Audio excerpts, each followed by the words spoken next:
Bonjour tout le monde, bienvenue au Carrefour de l'Évangile. Aujourd'hui, encore une journée où nous nous trouvons ensemble en ligne. On a-tu hâte de venir ici dans notre Église et de se réunir ensemble et de partager des moments forts et puissants ensemble, même de serrer dans les bras. En attendant, on est obligé d'être ici. Alors, je tiens à remercier tout le monde qui s'implique et puis je veux honorer toute personne qui, présentement, décide de prendre ce temps-là pour se concentrer sur Jésus, puis peut-être même remettre en question certaines façons de voir sa vie chrétienne. Parce qu'on l'a vu dans les semaines précédentes, Pierre a été déstabilisé avec sa religiosité. Et puis maintenant, on est dans le chapitre 11 de Actes. Et puis dans ce chapitre-là, on va voir différentes choses. On était un petit groupe ensemble à faire l'étude de ce passage-là. Puis Sarah disait, mais tu sais, c'est génial parce que malgré la famine qui a frappé, Dieu utilise les chrétiens non-juifs pour bénir les chrétiens juifs. Ça m'a beaucoup touché parce qu'on voit dans ce passage-là à la fin que Agabus, le prophète, se lève et puis dit, il va y avoir une famine en Judée et il faut se préparer. Fait qu'au lieu juste d'appeler, au temps des évangiles, au lieu d'appeler ou de chercher à vérifier si l'information est correcte, les chrétiens se mettent ensemble, ramassent le peu qu'ils ont, ils mettent quelque chose, puis ils envoient ça avec les apôtres pour retourner à Jérusalem, en Judée, puis amener de l'argent qu'ils ont besoin. Raymond a soulevé que ce fut à Antioche que les disciples ont été appelés chrétiens. C'est un fait. Pourquoi les appeler chrétiens? C'est parce qu'avant, c'était des Juifs devenus chrétiens, on les appelait des disciples. Mais comment on appelle ça? On vient de créer une nouvelle église à Antioche, mais comment on appelle ça des Juifs convertis à Jésus? Si on appelle ça des disciples, c'est peut-être tout le monde va penser qu'ils sont Juifs. Fait que du coup, là, ils ont donné un nom pour identifier les non-Juifs qui sont devenus croyants. On les appelle des chrétiens. Donc, les disciples non-juifs, on les appelle des chrétiens. Maintenant, le terme chrétien, c'est un terme qu'on utilise pour tout le monde, qu'on est né dedans quand on était petit. Maintenant, on a besoin de revenir à la notion de ce que c'est qu'être un disciple. Puis je pense que dans ce passage-là, ça va nous révéler certaines notions. Puis Mario, il disait, c'est incroyable qu'avant, le salut était seulement aux Juifs. Il pensait vraiment que c'était les Juifs. Mario nous soulignait le fait qu'Agabus, c'est la première fois qu'on le voit là, mais plus tard, on le voit qu'il va annoncer que Paul va être pris en captivité dès qu'il va mettre les pieds à Jérusalem. Et c'est ce qui est arrivé. Maintenant, Christine, elle nous a dit, Pierre a dû avoir une révélation pour être ouvert. En fait, c'est vrai, parce que Pierre, lorsqu'il a reçu cet évangile, a dû avoir une révélation de l'Esprit de Dieu pour pouvoir être ouvert et être ouvert au fait que ce soit des apôtres. Au verset 18, ils se calmèrent et glorifièrent Dieu. Le ministère vient d'être élargi. Suite à la parole prophétique, ils agissent en accord avec. Ce qui est intéressant, on lit ce passage-là et des fois on oublie qui a écrit ce livre-là. Ce livre-là a été écrit par Luc. Puis, ce que peu de gens savent, c'est que Luc, il vient d'Antioche. Luc, celui qui a écrit les Actes, il vient d'Antioche. Et puis, c'est peut-être ici qu'il a sa première expérience avec le Seigneur. Alors, lisons le texte un petit peu. Les apôtres et les frères qui habitaient la Judée apprirent que les non-juifs venaient d'accepter la parole de Dieu. Et dès que Pierre fut de retour à Jérusalem, les croyants d'origine juive lui firent des reproches. « Comment, lui dirent-ils, tu es entré chez des incirconcis et tu as mangé avec eux? » Mais Pierre se mit à leur exposer, point par point, ce qui s'était passé. « Pendant mon séjour à Jaffa, dit-il, j'étais en train de prier, quand je suis tombé en extase et j'ai eu une vision. une sorte de grande toile tenue aux quatre coins est descendue du ciel et elle est venue tout près de moi. J'ai regardé attentivement ce qu'il y avait dedans et j'ai vu des quadrupèdes, des bêtes sauvages, des reptiles et des oiseaux. J'ai entendu avec une voix qui me disait « Lève-toi, prends, tue et mange. » Mais j'ai répondu « Oh non, Seigneur, car jamais de ma vie je n'ai rien mangé de souillé ou d'impur. » La voix céleste s'est fait entendre une deuxième fois. « Ce que Dieu a déclaré de pur, ne le déclare pas impur. » La voix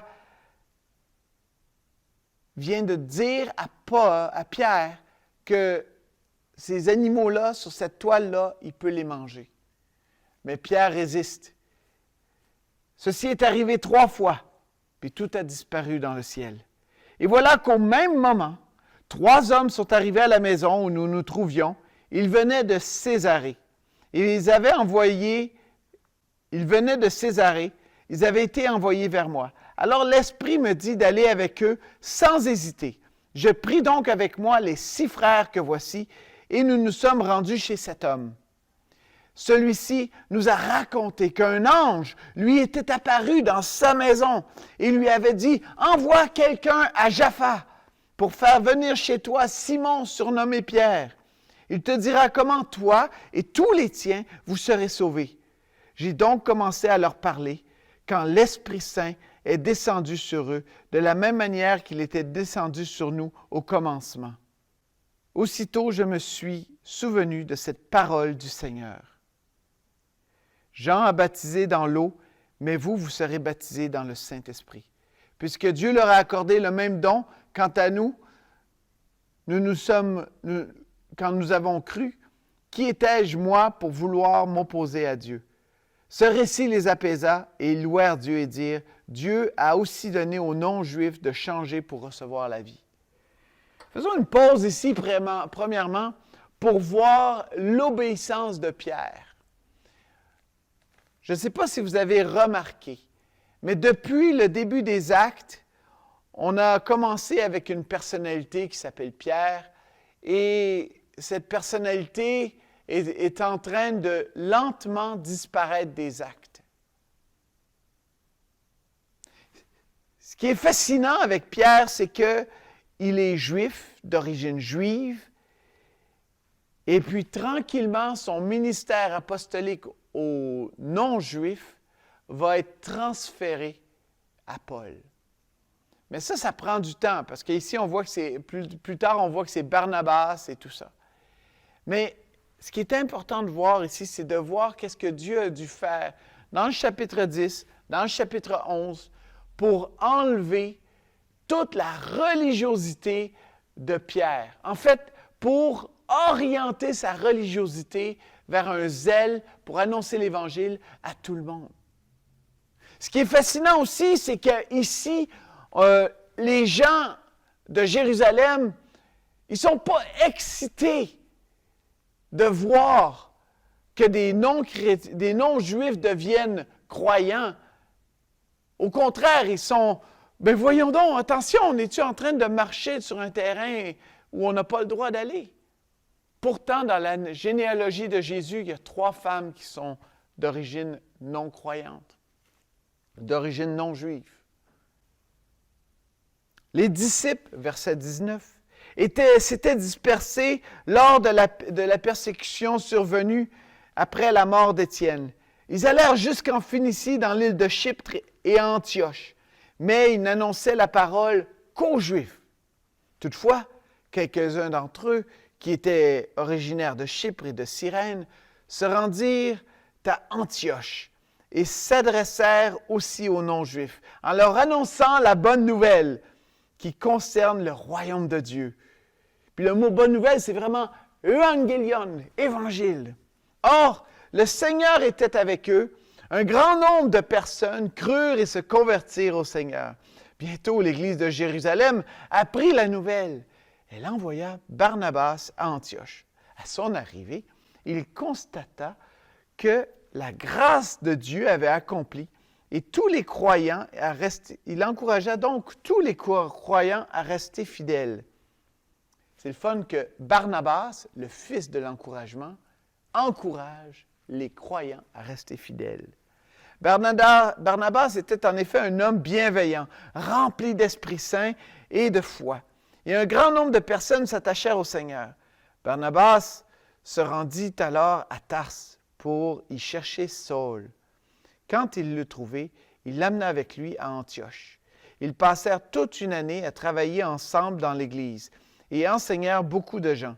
C'est à Antioche que pour la première fois des disciples de Jésus furent appelés chrétiens. À cette même époque, des prophètes se rendirent à Jérusalem, de Jérusalem à Antioche. L'un d'eux, nommé Agabus, se leva et prédit sous l'inspiration de l'Esprit qu'une grande famine sévirait bientôt dans le monde entier. Elle eut lieu, en effet, sous le règne de l'empereur Claude. Et les disciples d'Antioche décidèrent alors de donner chacun selon ses moyens et d'envoyer des secours aux frères qui habitaient la Judée. C'est ce qu'ils firent. Ils envoyèrent leurs dons aux responsables de l'Église par l'intermédiaire de Barnabas et Saul. Seigneur Jésus, on veut te remettre ce passage que tu nous as donné à travers Luc, cet évangéliste, ce médecin, ce disciple, ce chrétien. Seigneur, on veut te louer, Seigneur, que tu as permis que cet homme puisse nous transmettre ce message jusqu'à nous aujourd'hui. Seigneur, on veut te demander de venir nous éclairer, afin que ce message ne reste pas dans le temps, mais qu'il vienne à travers le temps transformer nos vies aujourd'hui. Je te prie dans la puissance de ton nom, Jésus. Amen. Maintenant, vous êtes à la maison et vous vous demandez sûrement combien de temps Paul était resté justement à Tarse. Et si vous avez suivi les prédications précédentes, j'en parle dans une autre prédication. Mais ce qui est merveilleux, c'est que Galates, chapitre 2, nous donne une petite réponse. Vous savez, dans Galates, on voit un peu l'histoire de Paul. Galates, c'est aussi le parfait témoignage de la libération que nous avons en Christ. Chapitre 2. 14 ans plus tard, je suis remonté à Jérusalem en compagnie de Barnabas. Voilà, si vous lisez un petit peu l'histoire avant, regardez verset 18, ce n'est que 3 ans plus tard que je suis allé à Jérusalem pour faire connaissance de Pierre, chez qui je suis resté 15 jours. À part lui, Jacques, le frère du Seigneur, je n'ai rencontré aucun autre apôtre. Dieu m'est témoin que je ne mens pas en vous écrivant ceci. Et ensuite, je me suis rendu dans le district de la Syrie et de la Cilicie. Mais les chrétiens des églises de la Judée ne me connaissaient pas personnellement. Ils avaient seulement entendu dire « Celui qui, autrefois, nous persécutait, prêche maintenant la foi qu'il voulait détruire. » Et il louait Dieu à mon sujet. 14 ans plus tard, après être allé à Jérusalem, après être retourné, renvoyé à Tarse, je suis remonté à Jérusalem en compagnie de Barnabas.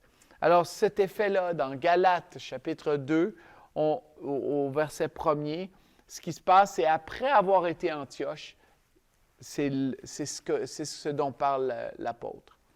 Alors, 14 ans plus tard, il est retourné à Antioche, à Jérusalem. Donc, il est resté une dizaine d'années là. Et puis, on voit un Paul qui a été transformé. Barnabas, on peut s'imaginer la situation suivante, il est en train d'amener des gens à la foi, puis il dit, il me semble que j'aimerais ça avoir de l'aide pour faire des disciples. Puis il y a une personne, il y a une dizaine d'années de ça, là, Paul. Eh oui. Je vais aller chercher Paul à Tarse. Qui est parti de Antioche, il est parti à Tarse, chercher Paul. Il l'a ramené à Antioche. Puis ensemble, ils ont fait des apôtres. Vous savez, lorsqu'on porte un nom comme Joseph, on doit être fier. En fait, on porte le même nom que le père de Jésus.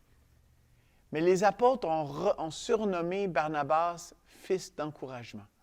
Ils l'ont appelé de Joseph, ils l'ont nommé Barnabas, fils d'encouragement. Puis vous savez, ce Barnabas-là, c'est peut-être un des personnages les plus remarquables de tous les actes. Même s'il y en a qui tripent sur Paul, mais moi je tripe sur Barnabas. Je dois apprendre de Barnabas, parce que c'est Barnabas qui a formé Paul, qui a pris Marc. Vous allez voir un peu plus tard, Marc, surnommé Jean-Marc, a été rejeté par Paul. Mais Barnabas a dit, moi je vais m'en occuper. Puis on est heureux maintenant parce qu'on a l'évangile de Marc, grâce, entre autres, à Barnabas. Maintenant, on a cette histoire. On a cette histoire où l'Évangile est annoncé encore une fois, la création de la première Église d'origine non juive est créée. C'est extraordinaire, il y a des belles choses qui se passent. Puis vous allez voir un peu plus tard que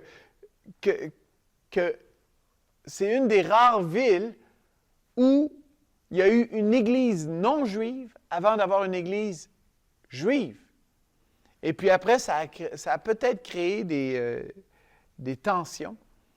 Mais une chose qu'on voit ici, c'est que cette notion d'appeler les chrétiens, les disciples pour la première fois chrétiens, c'est quelque chose qui...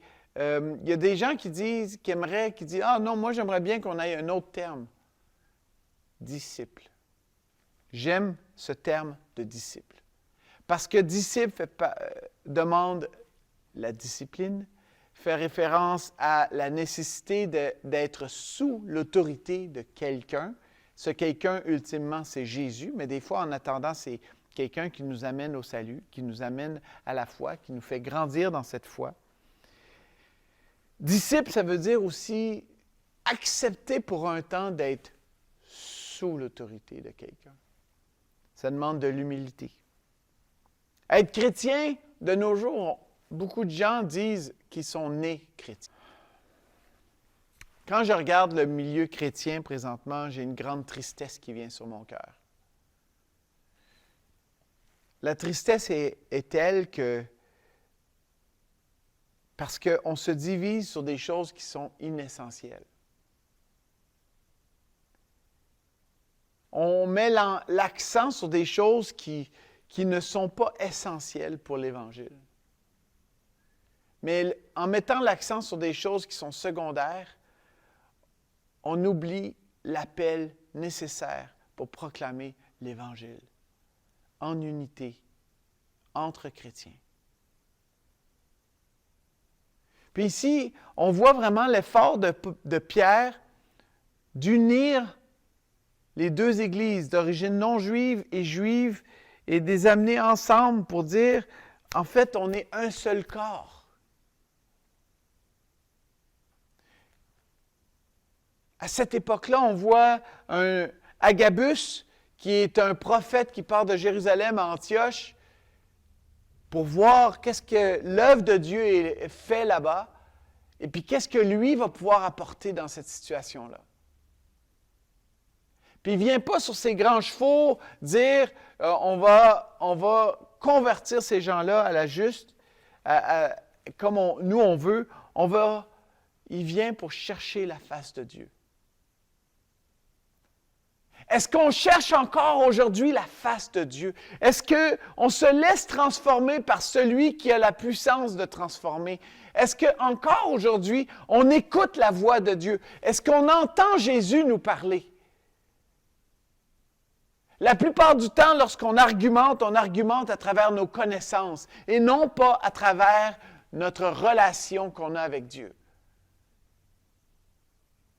Bien sûr, la connaissance est importante. Ça fait 22 fois que je lis la parole de Dieu au complet. J'en suis imbiblé, j'en suis rempli. Je l'ai étudié, j'ai fait la structure de tous les livres de la Bible. Je ne suis pas mieux que la personne qui est nouveau dans la foi et qui entend la parole de Dieu. Et puis c'est là où nous, les chrétiens supposément matures, on doit être à l'écoute de ceux peut-être qui ont moins de maturité, moins de connaissances dans le Seigneur, mais ils ont une effervescence dans leur cœur qui leur permet parfois d'entendre mieux la parole de Dieu que nous. La Bible nous encourage à juger de toutes choses, à nous concentrer, de prendre tout et de garder ce qui est bon. Est-ce qu'on prend le temps d'écouter ces jeunes dans la foi qui arrivent? Cette semaine, j'ai rencontré un jeune homme qui était en feu pour le Seigneur. Il a grandi dans sa foi avec un petit groupuscule. Et puis, plusieurs personnes auraient dit « Ah! Mais je vois un zèle tellement fort pour l'Évangile dans ce jeune homme. Et puis, je me réjouis tellement de pouvoir travailler avec lui. » Je crois que nous, les matures, nous devons mettre notre maturité de côté et se laisser transformer. Parce que s'il faut attendre d'avoir une révélation de Dieu pour être obligé d'être flexible à ce que Dieu veut faire dans la vie des gens qui sont différents de nous, c'est dommage. C'est dommage que Pierre n'ait pas vu les promesses dans l'Ancien Testament. C'est dommage que Pierre n'ait pas vu les promesses dans l'Ancien Testament sur la nécessité que le Christ va mourir pour les péchés de tous. Pourtant, il aurait pu comprendre lorsqu'il regarde la Samaritaine. Jésus s'est arrêté au puits et il a parlé de l'Évangile à tous les Samaritains. Mais peut-être qu'il s'est dit, vu que les Samaritains, c'est des Juifs dilués, ça pourrait peut-être aller. Mais les non-Juifs ne sont pas circoncis. C'était tellement difficile pour Pierre qu'un peu plus tard, on va le voir, il va s'asseoir à table, il va manger avec des Juifs, puis il va faire comme si les non-Juifs étaient souillés. Alors qu'en réalité, il n'y a personne de souillé. Jésus l'a dit, ce qui souille l'être humain, ce n'est pas ce qui rentre dans le corps, mais ce qui en sort. Ce qui souille l'être humain, ce n'est pas avec qui tu te tiens, des fois oui, mais c'est comment tu réagis par rapport à avec qui tu te tiens. Est-ce que tu te laisses influencer par des mauvaises influences? Est-ce que tu te laisses transformer par le Saint-Esprit? Si le Saint-Esprit est en toi, ça veut dire que le Saint-Esprit maintenant, toute sa joie, tout son amour est en toi. Et il transpire tellement que tout ce qui sort des actions que tu commets, que tu dis, c'est pas de la médisance, c'est de l'amour, c'est de la patience, le fruit de l'esprit. Oui, je crois au don de parler en langue. Oui, c'est vrai, je le vois, je le vis. Oui, il y a des prophéties. Oui, on voit un prophète ici, puis il y en a encore aujourd'hui. Mais le problème, c'est qu'on ne les écoute plus. Puis je dois reconnaître que moi-même, oui, j'ai retransmis une prophétie que Marcel avait transmise au mois de décembre, qu'en 2020, on allait avoir une crise plus importante que le verglas de 1998. Et puis dans cette prophétie-là, Marcel soulignait que ça allait être une opportunité pour les chrétiens pour amener des gens à connaître Jésus.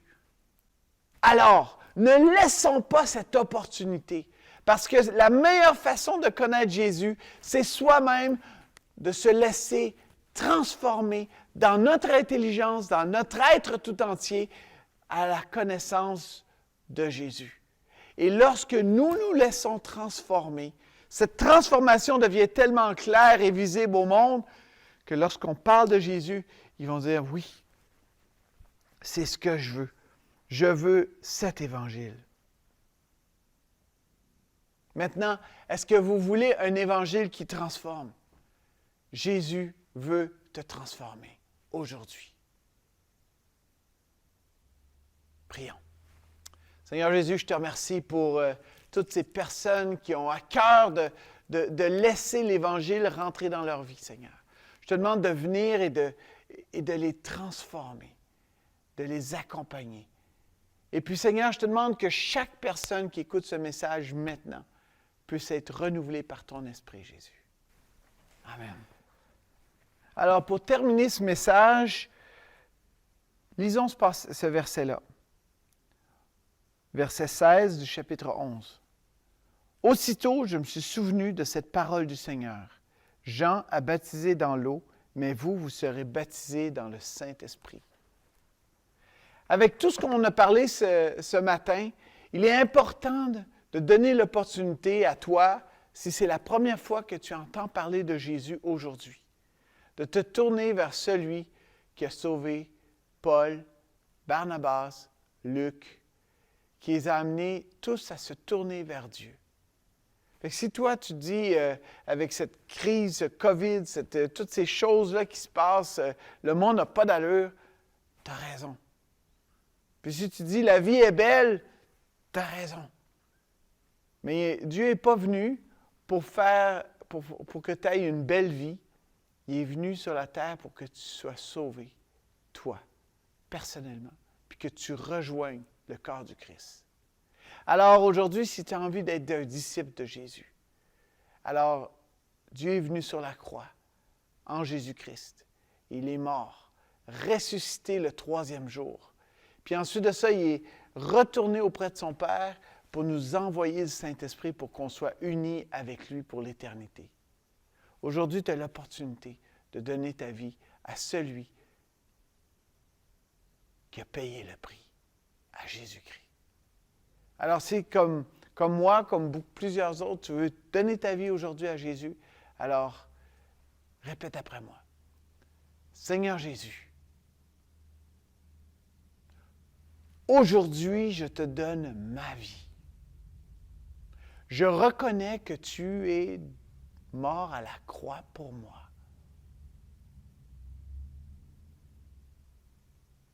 Que tu es ressuscité le 3e jour. Et qu'ensuite, tu es retourné au Père pour nous envoyer ton Saint-Esprit. Seigneur, viens. Transforme-moi. Viens par ton esprit. Viens me remplir. Comme ces chrétiens, comme ces disciples non-juifs, dans le passage qu'on vient de lire, bien, Seigneur, je te prie de venir me transformer. Puis maintenant, je vais prier. Seigneur Jésus, je te prie pour toutes les personnes qui ont pris cet engagement aujourd'hui, de devenir un disciple de Jésus. Pas juste être des chrétiens, mais d'être des disciples.